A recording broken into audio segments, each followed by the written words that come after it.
Oi, gente, bom dia. Hare Krishna, tô aqui fazendo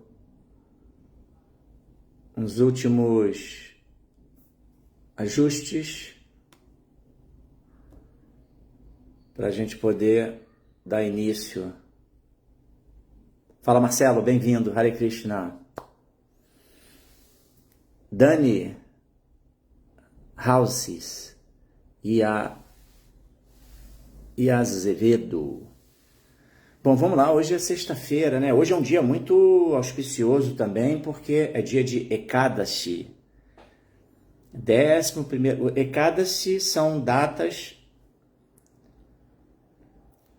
é o 11º dia depois da lua cheia e 11º dia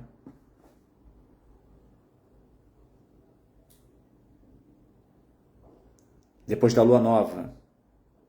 Não é isso? Oba, valeu, Marcelo, obrigado aí por essa dica. E nós nos abstemos, né, os devotos que seguem a doutrina Vaishnava, as orientações de Srila Prabhupada, a gente se abstém de comer cereais, os grãos, né, alimentícios, feijões, porque esses alimentos normalmente o Ekadashi ele acontece 2 vezes ao mês. E os grãos eles estão assim contendo uma energia nada satisfatória para a consciência, tá? Tem um ditado popular muito interessante, uma expressão, né, que fala assim, não um ditado exatamente, uma expressão que fala: fulano comeu pão que o diabo amassou. O trigo é um tipo de cereal, né? Não é isso? Cereal, trigo? Acho que sim, né? Cereal é um grão. Grão não significa o grão, por exemplo, do café, não é o grãozinho, o grão físico, né? É no sentido da qualidade do alimento, da constituição do alimento. Então são os cereais, leguminosas. Porque, por exemplo, o grão do café não é grão do que nós estamos aqui nos referindo em recados. Embora a gente também não tenha orientação para tomar café, tá? Porque o café é um estimulante muito forte, né? Então tem que ter essa administração também. Mas, voltando, o fulano comeu o pão que o diabo amassou. Imagine o diabo fazendo a preparação de um pão, ele pessoalmente ali amassando, né, fazendo a massa, a preparação. Essa expressão ela é muito sábia, porque segundo os Vedas, esses tipos de alimentos, né, os grãos, leguminosas, os cereais, eles absorvem o estado de consciência de quem o prepara, tá? Então daí vem, né? Quando a pessoa passa por uma grande adversidade, muitas dificuldades, aí tem essa expressão, né? Fulano comeu o pão que o diabo amassou. Então é isso, né? Nas datas de Ekadashi, esse tipo de alimento ele está impregnado de uma energia que não é benéfica para nós ingerirmos, tá? Vamos lá, hoje é o Srimad Bhagavatam, claro, né? Sexta-feira ainda, só domingo que é o Chaitanya Charitamrita, na nossa jornada de estudos aqui da ISKCON Rio de Janeiro, ISKCON Rio Bhakti Center. Embora as lives sejam transmitidas pelo Facebook, ISKCON Rio de Janeiro, e pelo Instagram. Nem todos transmitem, né? Mas eu particularmente, assim como Paravyoma Prabhu, Haridarshana Prabhu, nos utilizamos também do Instagram ISKCON RJ. Vaiderita aqui conectada. Também Sevakundja, Hare Krishna, bem-vinda. Léo Belo, grande, Mahara, Você trouxe duas sugestões muito boas de versos lá para o nosso estudo aqui do Prabhupada Roots.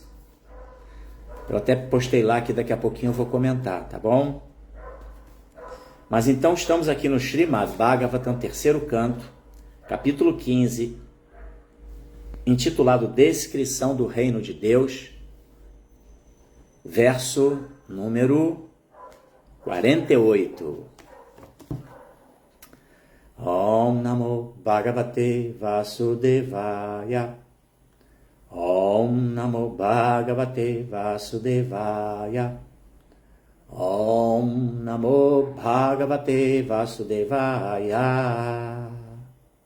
Narayana Namaskritya Naranchaiva Narottamam Devim Saraswatim Vyasam Tato Jayanudiraye. Antes de se recitar este Srimad Bhagavatam, que é o verdadeiro meio de conquista, deve-se oferecer respeitosas reverências à suprema personalidade de Deus, Narayana, a Nara Narayana Rishi, o ser humano supremo, a mãe Saraswati, deusa do conhecimento e da sabedoria, a Srila Vyasadeva, o compilador, e a Srila Prabhupada, o propagador. Então, verso 48, terceiro canto, capítulo 15.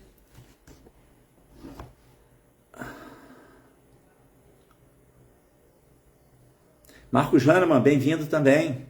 Minhas reverências, todas as glórias a Srila Prabhupada.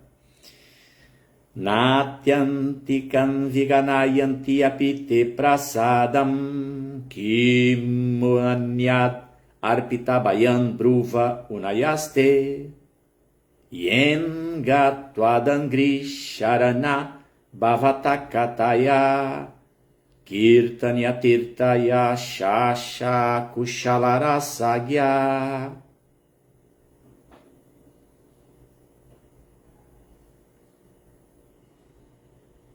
Natyantikam viganayanti apite prasadam kim vanyadarpita bayan bruva unayaste yenga twadangri sharana bhavatakataya kirtanya tirta yashasa kushalarasagyaha. Nanão atyantikam, liberação, viganayanti, importam-se com, api mesmo, te aquelas, prasadam, bênçãos, kim, isto, para não falar, anyat, outras felicidades materiais, arpita, dadas, bayan, temor, bruvaha, das sobrancelhas, unayaihi, pelo erguer, te, vossas, ye, esses devotos, anga, ó suprema personalidade de Deus, Twat, vossos angri, pés de lótus, Sharanaha, que tem se refugiado, Bhavataha, vossas Katayaha, narrações Kirtanya, dignos de se cantar, Tirta, puras, Yasha, Saha, glórias, Kushalaha, muito hábeis, Rasa, Gyaha, conhecedores das doçuras ou humores. Vamos ler agora a tradução desse shloka e depois o significado, ou seja, os comentários de Sua Divina Graça, Bhaktivedanta Swami Srila Prabhupada Ki Jai.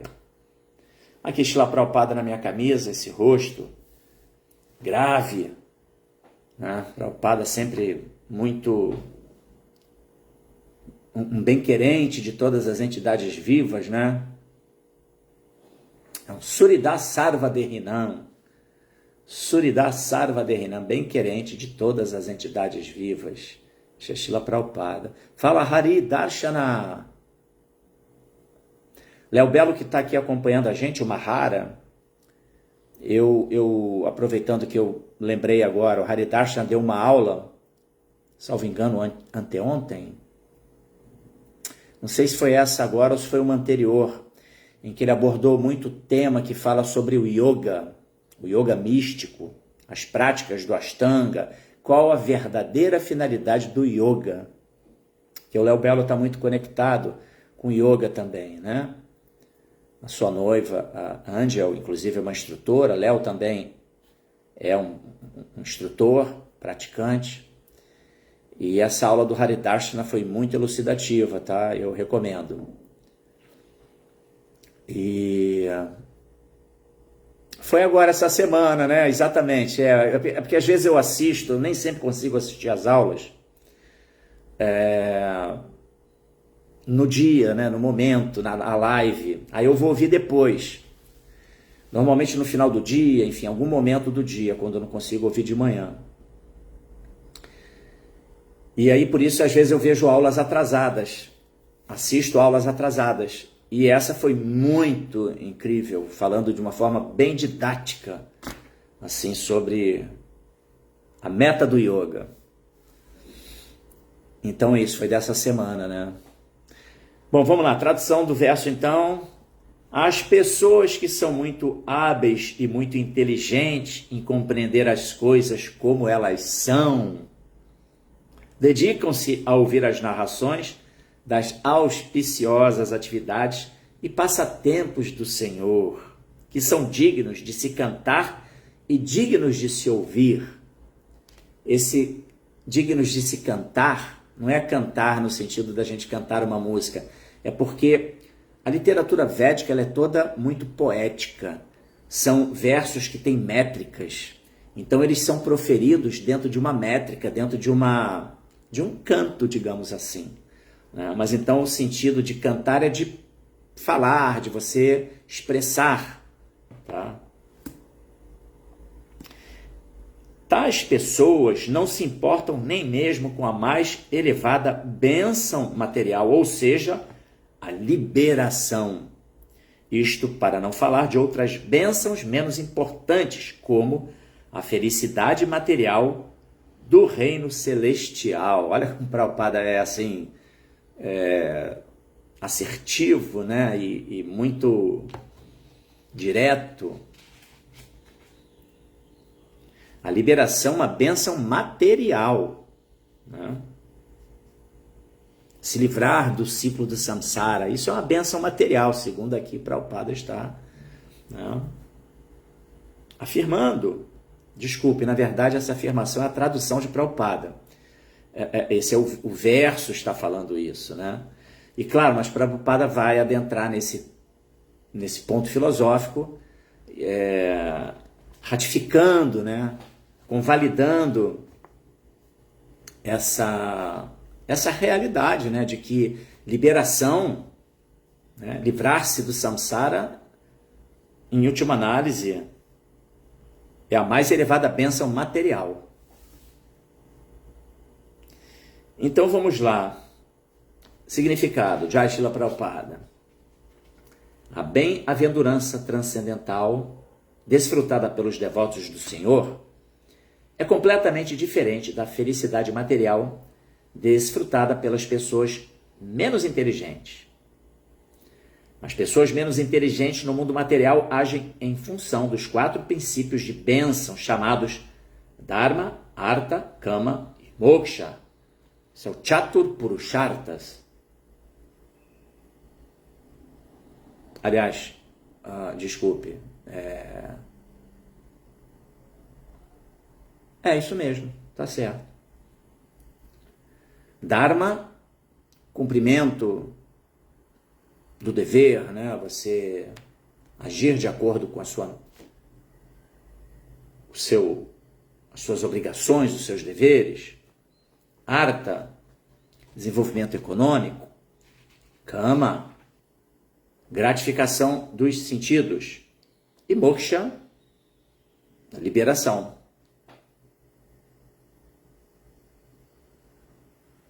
Geralmente elas preferem adotar a vida religiosa para conseguir alguma bênção material, cujo propósito é satisfazer os sentidos. É bem o conceito ocidental, né, de religiosidade. Né? Pai, vai na igreja, Pai, Deus, me dê isso, me dê aquilo. Muitos pedidos de bênçãos, né? Oi, Otávio Daniel, bem-vindo, Hare Krishna. Fala, Bhagavan Tatu aqui.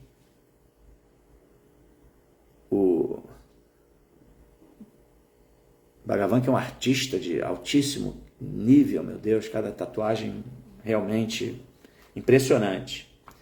Quem curte tatuagem, inclusive para fazer essas imagens das escrituras, né, dos Vedas, são muito detalhadas.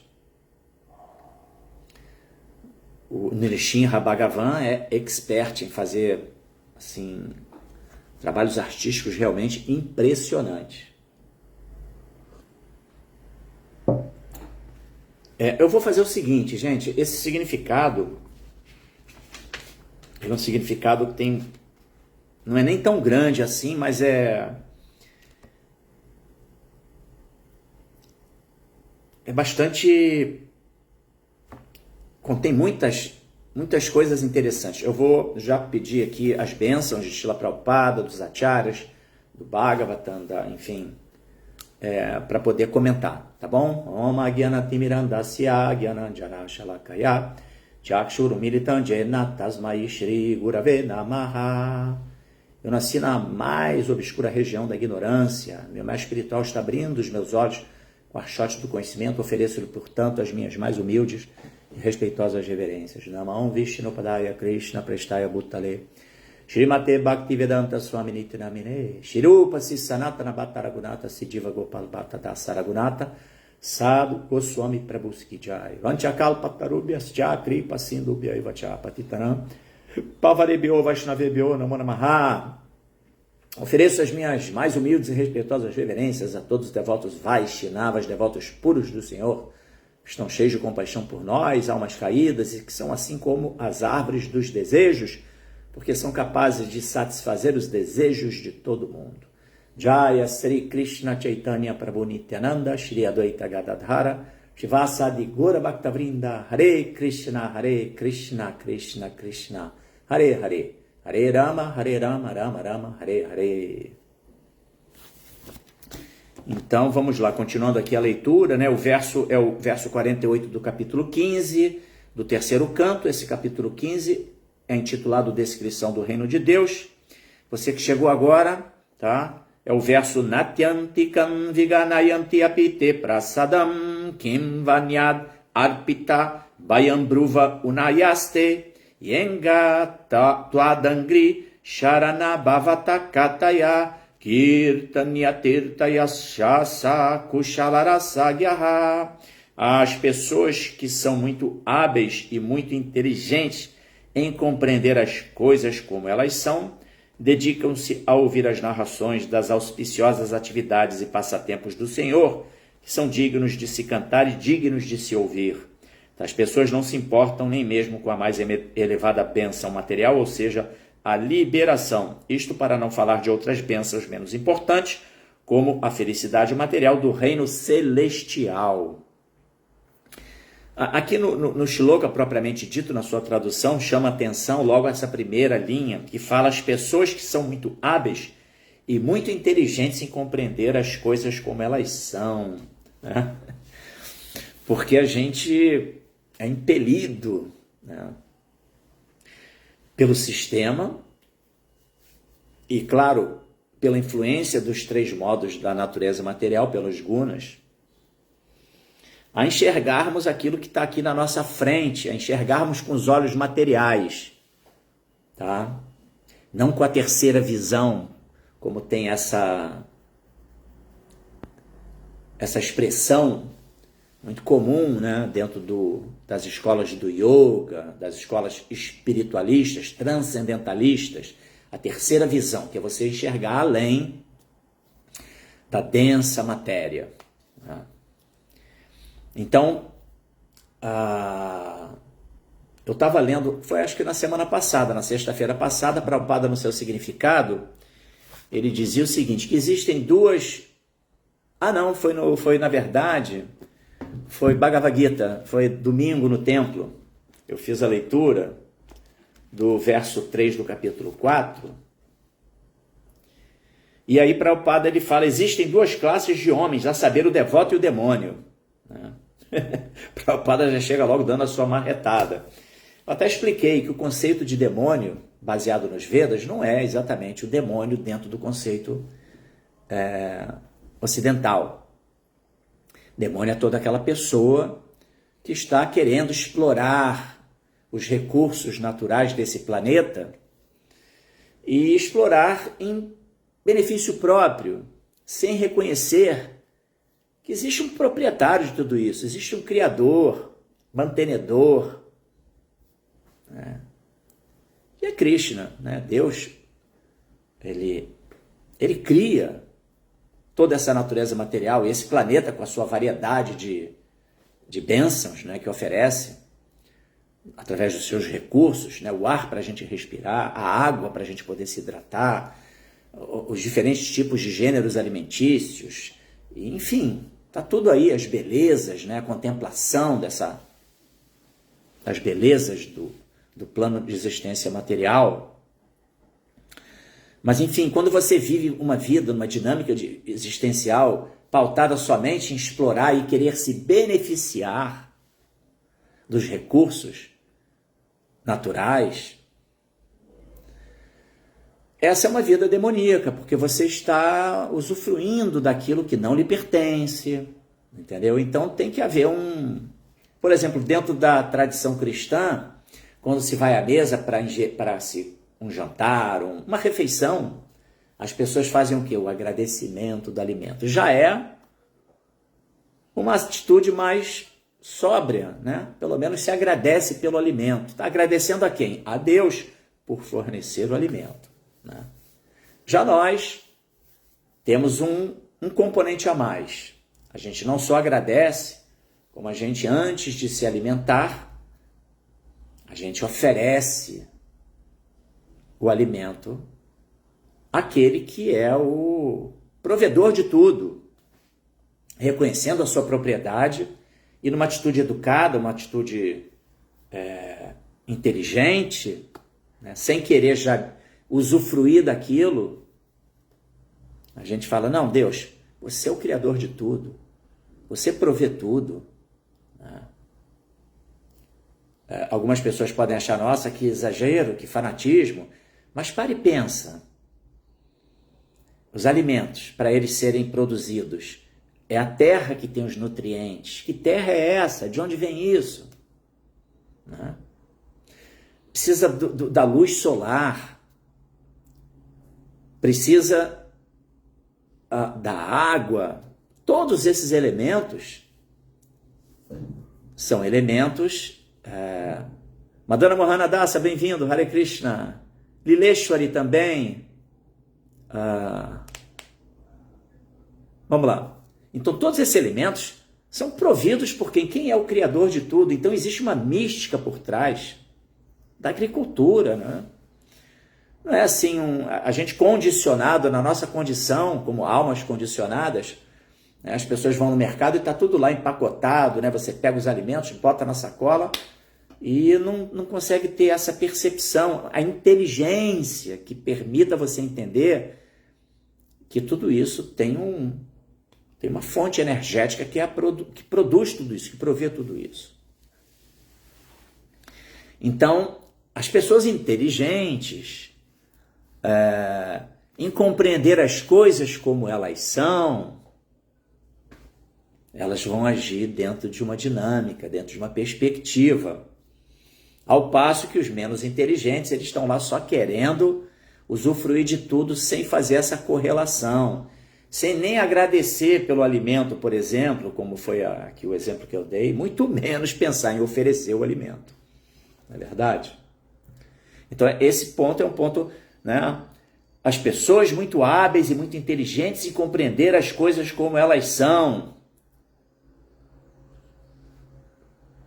entender a correlação de tudo, que tudo por trás tem a verdade absoluta, a suprema personalidade de Deus, né, que é o aspecto pessoal da verdade absoluta, que é a fonte de geração de tudo que existe. Aham Sarvasya Prabhavo Mata Sarvam Prabhartate, Bhagavad Gita 8:8, aliás, 10:8, capítulo 10, verso 8, onde Krishna fala, eu sou a fonte de geração de tudo que existe, tudo emana de mim, né? Todos os mundos materiais e espirituais, eles emanam de mim, eu sou a fonte de geração de tudo, né? Então, inteligência significa entender isso, ou seja, entender as coisas como elas são. Né? Olhos abertos para a realidade. Aqui parafraseando Purusharthaya Swami. E lá no significado, então, Prabhupada, ele está falando sobre um tipo eu assim, costumo dizer que felicidade é uma sensação que a gente experiencia, né, experimenta no mundo material, e que o oposto à felicidade é a aflição, é o sofrimento, não é verdade? Então existe aí sukha dukkha, felicidade e aflição. Isso é dualidade.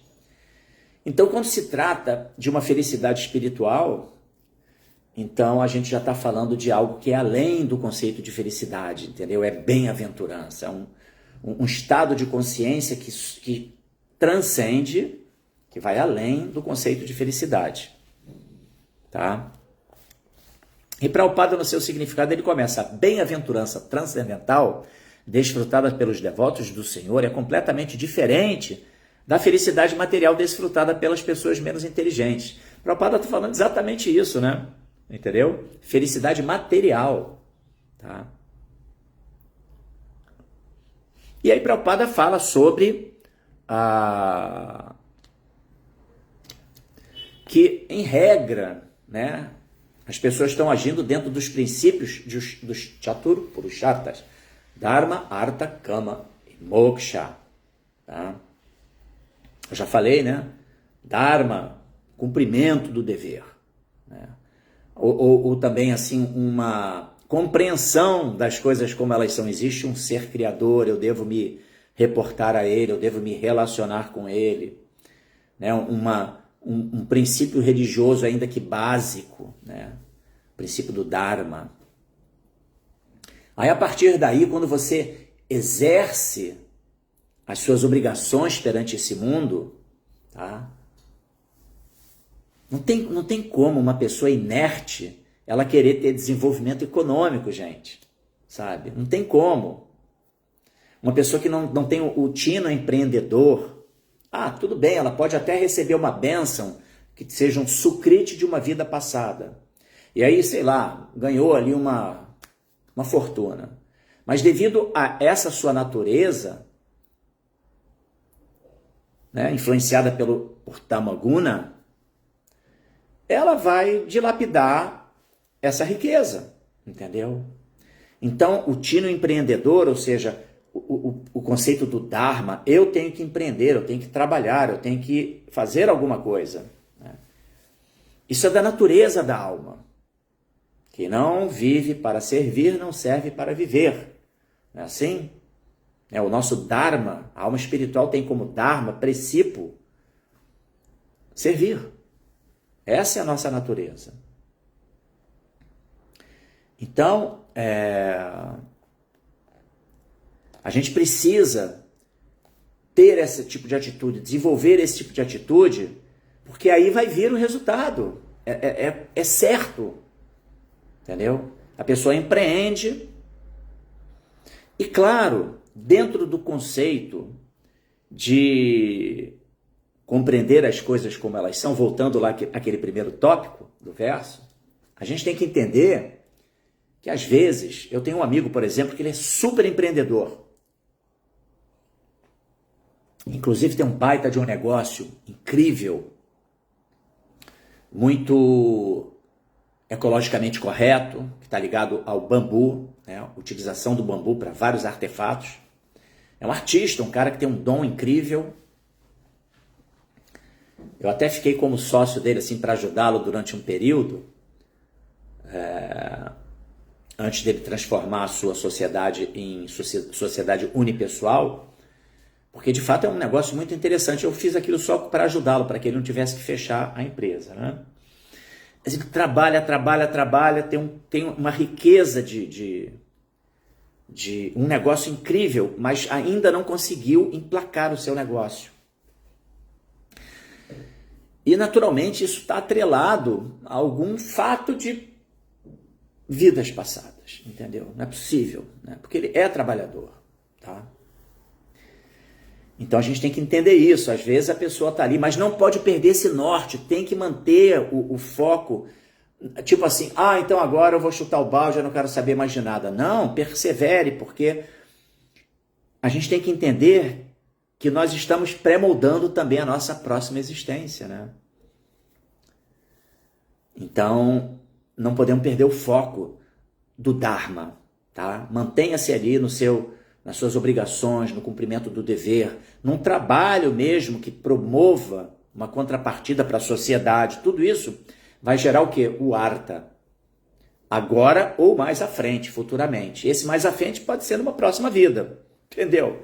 Então é difícil isso, claro que é, né?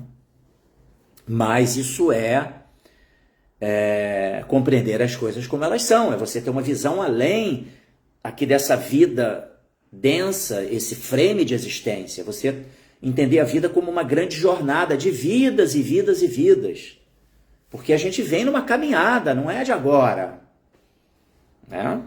Bahunam Jamananante Gyanavam Mamprapadyate Vasudeva Sarvaniti Samahatma Sudur Labaha, né?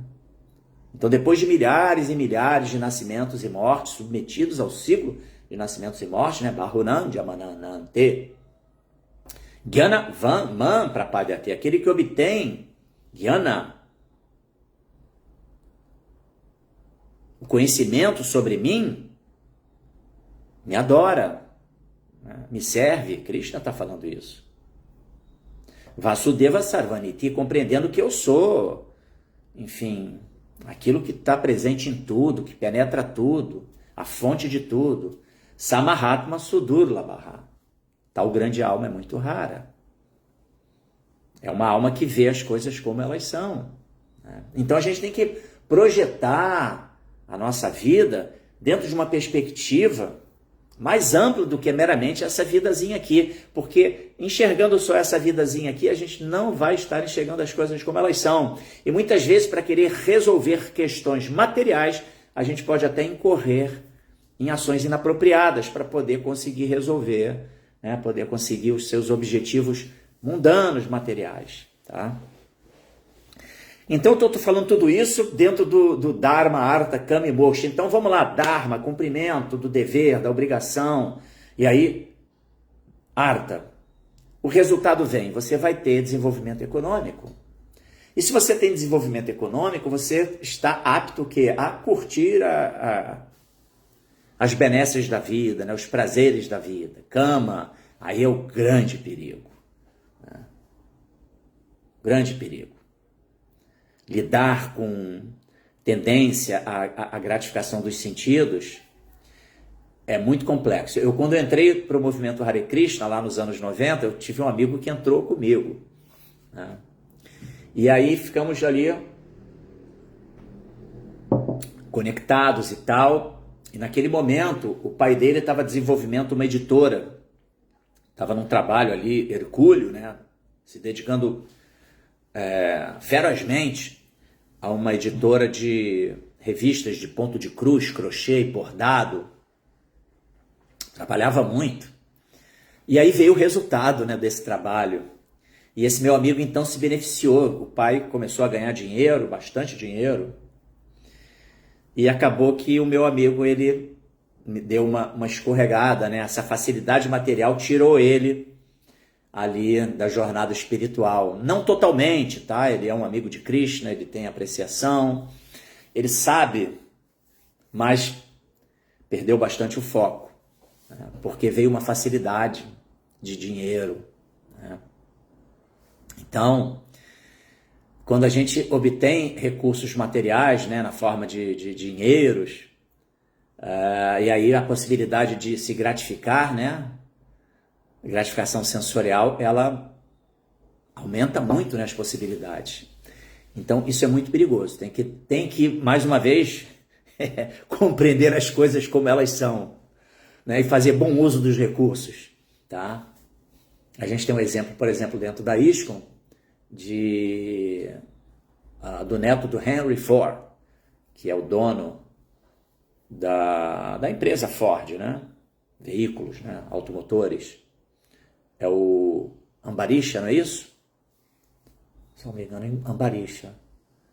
E ele é um dos principais apoiadores dos projetos da ISKCON na Índia, inclusive o TOVP, que é o Templo do Planetário Védico. Ele já está aí para ser inaugurado talvez nesse ano, né?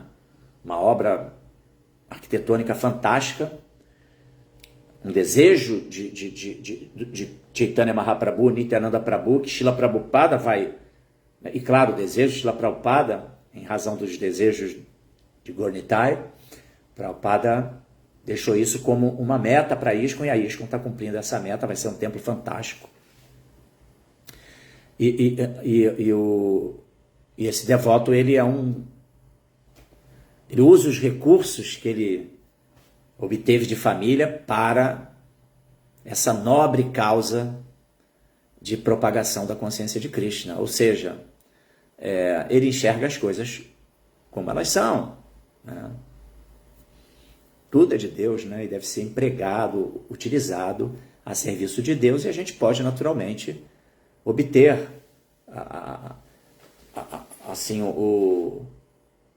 recursos para a manutenção do nosso corpo e para que a gente possa se manter ativo nessa jornada, nessa caminhada de se colocar como servo de Deus e agir para a vontade de Deus, né? Então, sim, Dharma, Artha, Kama e depois Moksha, porque a gente vai vendo, né, que de fato não é prazer material que vai satisfazer o eu, que vai preencher as lacunas existenciais no nosso coração, né? Nenhuma quantidade de prazer material, né, não nos satisfaz. Então a pessoa depois fica fastiado ali, né, do cultivo de prazer sensorial.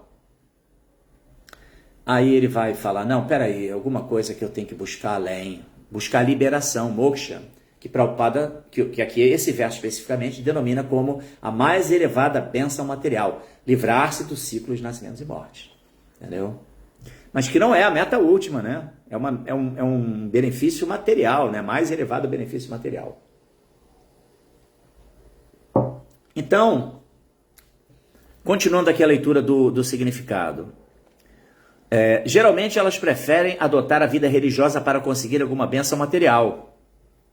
O propósito é satisfazer os sentidos. Exatamente isso. Ir para uma igreja, para uma mesquita, para um templo e estar lá pedindo para Deus, pedindo para Deus, pedindo para Deus. Invertendo as posições, né? Invertendo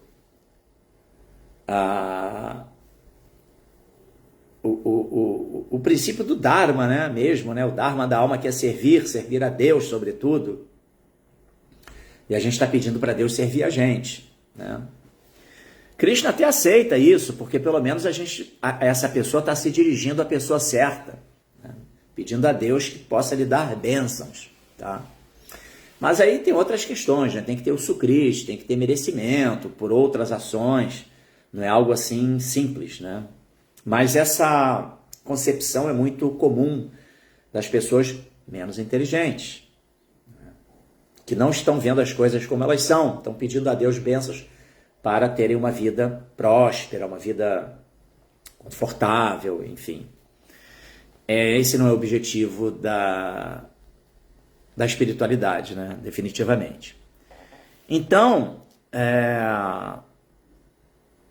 e é interessante, Prabhupada fala exatamente o que eu mencionei, né? Quando por meio deste processo elas se confundem ou se frustram a satisfazer a quantidade máxima de gozo dos sentidos, procuram tornar-se unas com o Supremo. E aí Prabhupada menciona aqui o que é, segundo sua concepção, mukti ou liberação. E aí Prabhupada vai falar que há 5 tipos de liberação, a menos importante das quais chama-se sayudhya, tornar-se uno com o Supremo. É o princípio do impersonalismo, né? De achar que todos são deuses, todos somos deuses. E a gente não é capaz nem mesmo de curar uma dorzinha de cabeça, né? O que dizer de interromper os ciclos de nascimentos e morte, né? Então, não somos deuses, né? Nós somos servos amorosos de Deus e temos que nos posicionar dessa maneira. Mas o impersonalismo, ele prega exatamente isso, né? Que a meta da vida, a meta espiritual da vida é Sayudhya Mukti, é você se fundir no aspecto da totalidade de Deus, no Brahman Supremo. Mas essa não é a meta, tá? Isso, para o Prabhupada aqui, os Vedas classificam como a maior bênção material, tá? Porque você se livra da matéria, né? Aquilo que está te incomodando, né? Que você percebe que é um incômodo, né? Vida material. Eu preciso me livrar dessa vida material. E aí você vai por esse caminho, mas é um caminho que é muito austero e cujo resultado depois a pessoa vai, em última análise, perceber que, porque nós somos indivíduos, seres individuais, aquela entidade viva que vai para o Brahman, ele acaba depois tendo que voltar para o mundo material, porque ele se dá conta de que aquilo não é o objetivo, não preenche, somos almas individuais, entendeu? Então não completa a expectativa da alma, né, esse tipo de liberação. Prabhupada fala que são 5 tipos de liberação. Uma é Sayudhya Mukti, Salokya, que é você habitar num planeta de Krishna. Sarupya, você ter um corpo semelhante ao de Krishna. Samipya, é você ter, salvo engano, desenvolvimento de potencialidades como o de Krishna. E Shasti. Aqui no Bhakti Rasamrita Sindhu, na verdade no estudo compilado, que é o Néctar da Devoção, né, tem uma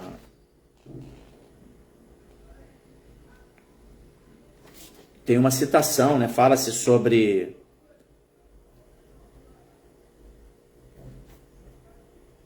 os estágios de liberação. São 5 estágios de liberação, os quais já explicamos, que são tornar-se uno com o Senhor. Esse é o Sayudhya Mukti, a liberação impessoal. Depois, viver no mesmo planeta que o Senhor, Salokya. Depois, adquirir as mesmas características do Senhor, Sarupya. Ter as mesmas opulências que o Senhor, que é o Samipya. E depois associar-se constantemente com o Senhor, que é, acho que se eu não me engano, é Shasti. Tá? E aí fala assim, destes 5 estágios liberados, o conhecido como Sayudhya, ou fundir-se na existência do Senhor, seria o último que um devoto aceitaria. Quanto às outras 4 liberações, apesar de não serem desejadas pelos devotos, ainda assim não vão de encontro aos ideais devocionais.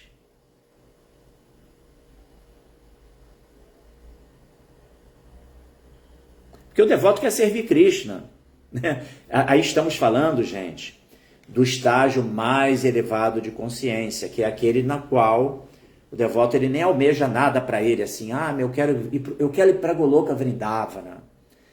Eu quero ir para lá, Krishna me leva. Não, o devoto no estágio mais elevado, o Tamadhikari, né?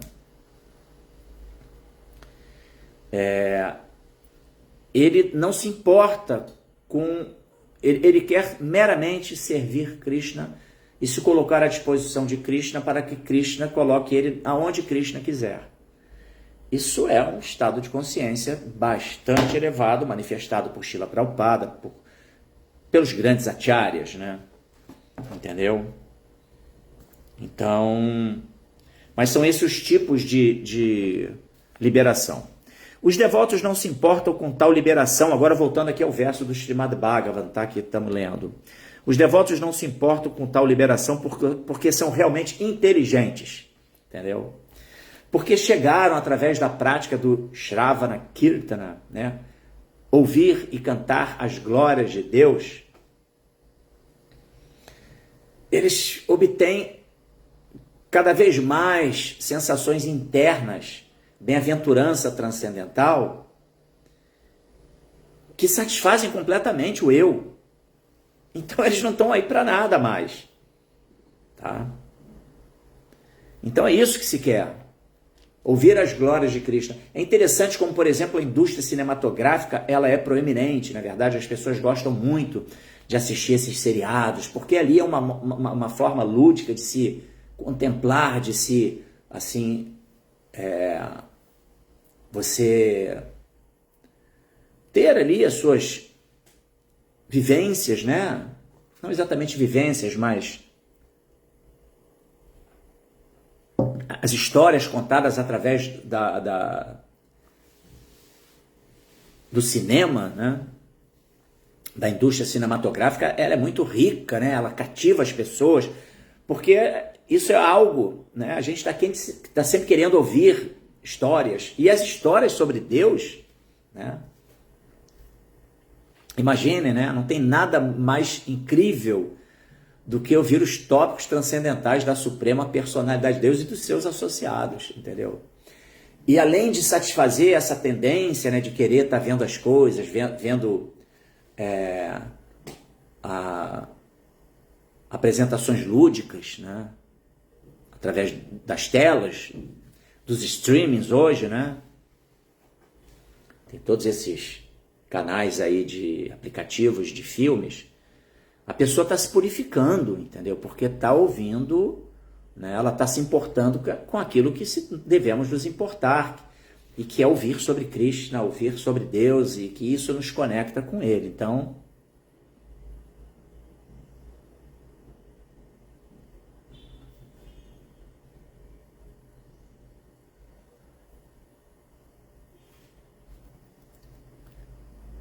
Então é isso.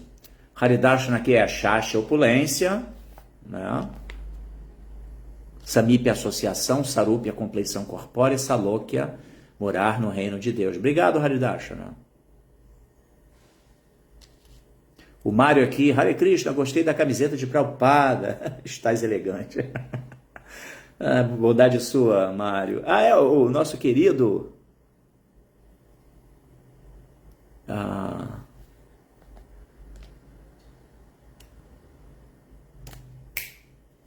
Fugiu o teu nome espiritual, caramba. Vamos lá, que eu estou aqui no foco aqui Então, eu estou no ponto de que os devotos não se importam com nenhum tipo de liberação, eles estão ali só inclinados a servir Krishna e focados nisso. E vamos continuar a leitura do significado. Os devotos não se importam com tal liberação, né, que é Sayudhya Mukti, porque são realmente inteligentes. Tampouco se sentem inclinados a aceitar qualquer um dos outros 4 tipos de liberação, a saber, viver no mesmo planeta que o Senhor, viver com ele lado a lado, como um associado, ter a mesma opulência que ele e alcançar os mesmos aspectos corpóreos que ele. Eles estão interessados somente em glorificar o Senhor Supremo e suas atividades auspiciosas. Serviço devocional puro é Shravana Kirtana. Mantra Chaitanya. Oh, meu Deus. Desculpa, Mantra Chaitanya. Os devotos puros que sentem prazer transcendental de ouvir e cantar as glórias do Senhor não se importam com nenhum tipo de liberação. Mesmo que lhes ofereçam os 5 tipos de liberação, eles se recusam a aceitá-las, como se declara no 3º canto do Bhagavatam. As pessoas materialistas, estamos aqui no 3º canto, né? As pessoas materialistas aspiram ao gozo dos sentidos de prazeres celestiais no reino celestial, mas os devotos rejeitam de vez estes prazeres materiais. Os devotos não se importam sequer com o posto de Indra. O devoto sabe que qualquer posição material prazenteira está sujeita a ser aniquilada em determinada altura. A gente sabe que as escrituras, né, os Vedas, eles têm a seção Karma Kanda,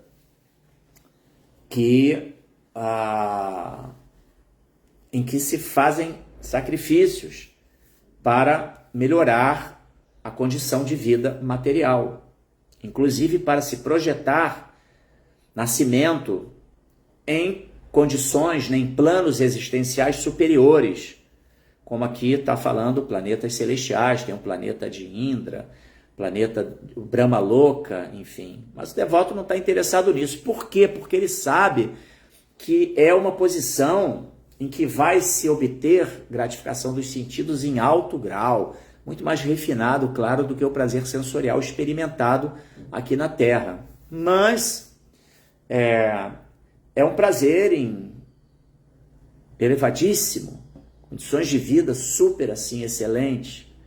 Mas porque o devoto, ele está enxergando as coisas como elas são, consequentemente, ele não está interessado em ir para o céu material, entendeu?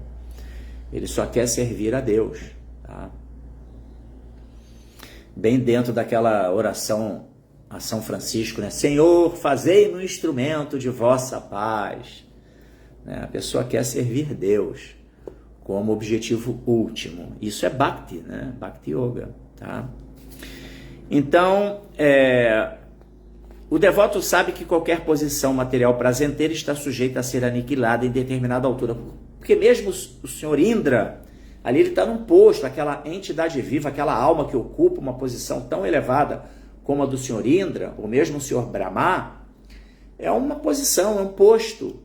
E que em algum momento, o tempo, o fator tempo, ainda que seja um tempo muito diferente do que nós vivenciamos aqui no planeta Terra, mas está submetido à ação do tempo, entendeu? Então, tem começo, meio e fim. Então, não tem que se perder tempo com isso, né? Nós somos almas espirituais eternas, tá? E com base nessa percepção, a gente quer algo que vá além disso, a gente quer estar integrado ao objetivo de Deus e servindo sempre Ele da maneira que Ele quiser. Pelas escrituras védicas, entende-se que às vezes mesmo Brahma e Indra caem, mas um devoto na morada transcendental do Senhor jamais cai. Tá? Uma vez que se está ali vivenciando, né, experiências transcendentais, troca amorosa, né, serviço devocional amoroso com Deus, acabou. Isso daí é o ápice da existência, né?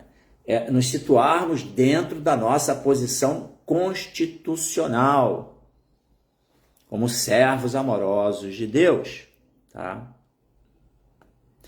Esta fase transcendental de vida em que se sente prazer transcendental em ouvir os passatempos do Senhor, também é recomendada pelo Senhor Chaitanya.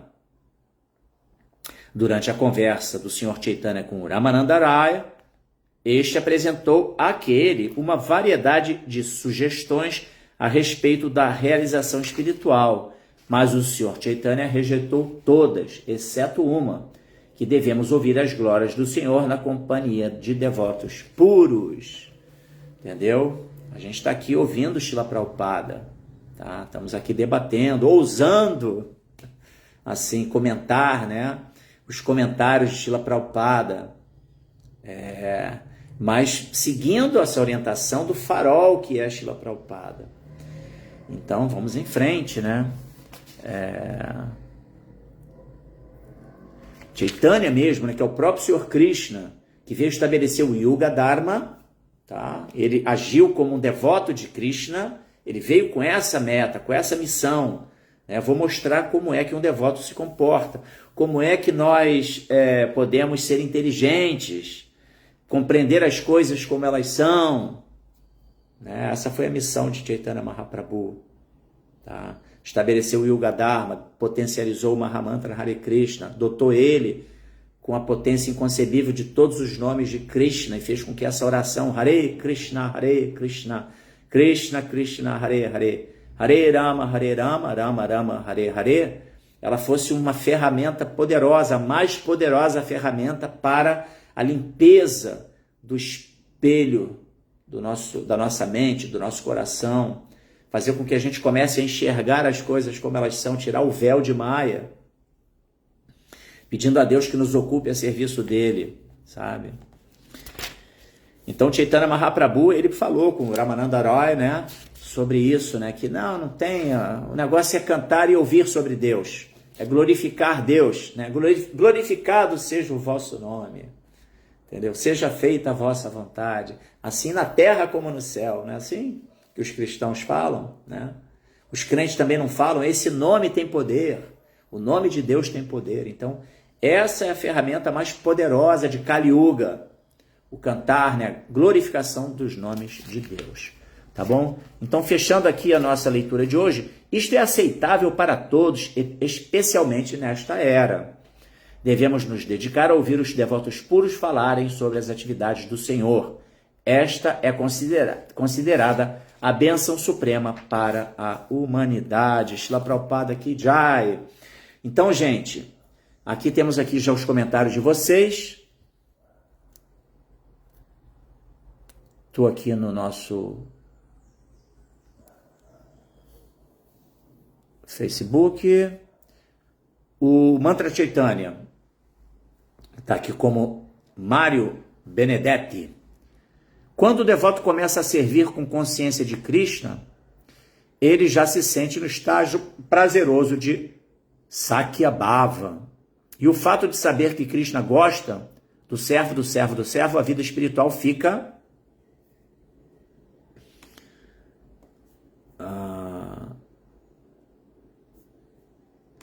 a vida espiritual fica preenchida. Isso não tem preço, só o fato de servir não tem palavras para descrever. É muito bom.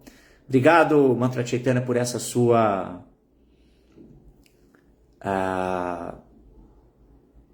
afirmação, né, seu comentário. E é bem por aí, porque vai se preenchendo as lacunas do coração, né? A gente vai tendo a realização interna de bem-aventurança, a sensação de, primeiro, cumprimento do dever. Aqui mesmo, Néctar da Devoção fala, né, sobre as sensações da prática do serviço devocional de Bhakti, né, que é, assim, primeiro, alívio imediato das aflições materiais, né? A pessoa começa a praticar o serviço devocional, ela já não tem mais aquela tensão da existência, né, da vida, porque ela está perdida, e o que vai acontecer comigo, o que é a meta da vida, o que eu estou fazendo aqui. Não, ela já entendeu, ela já iniciou a abertura dos seus olhos para o que importa, para enxergar as coisas como elas são. E ela sabe, opa, a minha vida entendeu? É servir a Deus, né? Você começa a ter essa compreensão de que... E aí você tem um alívio imediato, Kleshagni, né? É Kleshagni. Aí depois vem já Subhadha, auspiciosidade. Você sente aquele... O serviço devocional é o começo de todas as perspectivas favoráveis. Nos põe em prazer transcendental. Bem o que você comentou, Mantra Chaitanya, né? É isso, e aí vai, né? As pessoas que prestam serviço devocional puro ridicularizam até mesmo a concepção de liberação. Está bem alinhado com o que Prabhupada assim comentou, né, no seu significado, né? Depois, o serviço devocional puro é o único meio para se atrair Krishna. São esses 6 aspectos, né, do serviço devocional puro. E claro, ainda que a gente não esteja na pureza, mas sadhana bhakti, Krishna já nos dá amostras grátis dessas sensações, entendeu? Do resultado do serviço devocional puro, tá? Pessoa que está ali fixa, cumprindo os seus votos da vida espiritual, seguindo os princípios regulativos, cantando Japamala regularmente e ouvindo as escrituras, ele vai ter assim seus momentos de sensações internas muito evidentes, tá? E cada vez mais isso se intensifica à medida que a gente vai se purificando, tá? Aqui o Marcelo Magalhães, estar fundido no Brahman em um estado extático de plena meditação, propagando a energia de Krishna, não poderia também ser um tipo de serviço devocional? Não Não é, sabe por quê, Marcelo? Porque serviço devocional, como o próprio termo denomina, é servir. E servir significa que tem que ter dois polos da relação. Uma serve a outra, né? Um polo serve o outro. Então, serviço amoroso, serviço transcendental é atitude amorosa. E para termos atitude amorosa, só pode isso através do quê? Do conceito de pessoa. Uma pessoa servindo a outra, tá? Você está ali num estado de contemplação meditativa, isso não é servir, isso é você buscou, inclusive o objetivo é você se livrar do sofrimento material. Você está querendo a liberação, né? Como o Prabhupada mencionou, como o verso menciona, né, o shloka, é a maior bênção material, livrar-se do samsara, tá?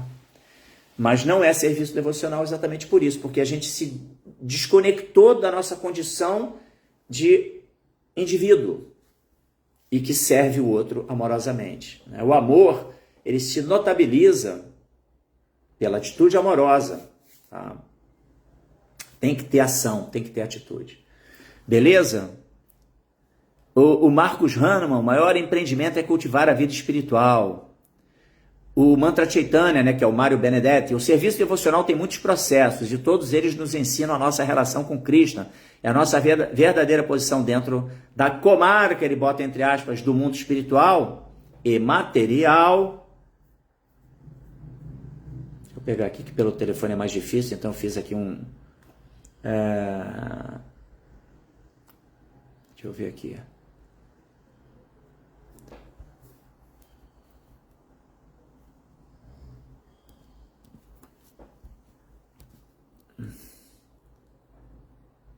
O serviço devocional tem muitos processos e todos eles nos ensinam a nossa relação com Krishna. É a nossa verdadeira a nossa verdadeira posição dentro da comarca do mundo espiritual e material. É porque não teve o acento, então por isso que eu entendi. Muito boa observação também, Mantra Chaitanya, né? Deixa eu ver aqui se tem mais algum comentário.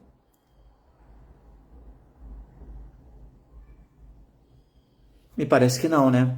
E a turma aqui do nosso... Fala, Euler, eu que agradeço aí a sua participação. Radhe Radhe Subham Thakur. O Léo Belo comentou aqui, melhor Dukkha, né? Sukha Dukkha. Ele também comentou, né? É uma rara, né? O Léo Belo 1971, transitória felicidade material. Exatamente. Aqui o Madana Mohana. Já reverências Mahaprabhu Kripadasa. Sextou. E sextar, né? Quando sextou com consciência de Krishna, aí que é sextou mesmo, né? Porque normalmente essa expressão é usada para o pessoal que vai meter o pé na jaca, né? Lileshvari, eu já falei. E o Léo Belo comentou também aqui, deveríamos estar no quarto estado de consciência, que é o moksha. Mas como a gente viu aqui, nem exatamente isso, né? A gente tem que estar no estado de consciência de que Krishna faz de mim o que quiser. Fala aí, Ademas, conectou aqui? Hare Krishna. Então, gente, eu acho que por hoje já deu. Todo mundo, bons comentários de vocês, eu agradeço a participação de todos, vou ficando por aqui, desejando a todos, né, que possam, assim, compreender as coisas como elas são, seguindo toda a orientação de Srila Prabhupada. E você que está no Rio, aproveito para dizer que o final de semana está aí e nós temos as atividades lá do ISKCON Rio Bhakti Center. Teremos nesse domingo, salvo engano, a palestrante será Devahuti Devidasi, tá? E o festival começa às 3 horas da tarde, mas as atividades no domingo começam até antes, né? Começam logo 10 da manhã com yoga para todos, tá? Então é isso. Bom final de semana a todos. Eu que agradeço aí o Marcos Hahnemann por sua participação também. E Jai Srila Prabhupada. Importante isso, a gente está sempre glorificando O Srila Prabhupada, que é quem possibilitou que nós, né, quem possibilitou e possibilita que a gente esteja aqui cultivando, abrindo os nossos olhos para o que importa, não é verdade? E seguindo o princípio dasa no dasa, né? Servo do servo do servo do servo do servo de Krishna, não é isso? Então, valeu Mantra Chaitanya, obrigado por sua participação, você trouxe aqui também comentários bastante relevantes, todas as glórias de Srila Prabhupada. Vou ficando por aqui, tá bom? Hare Krishna, Srila Prabhupada aqui, Jai.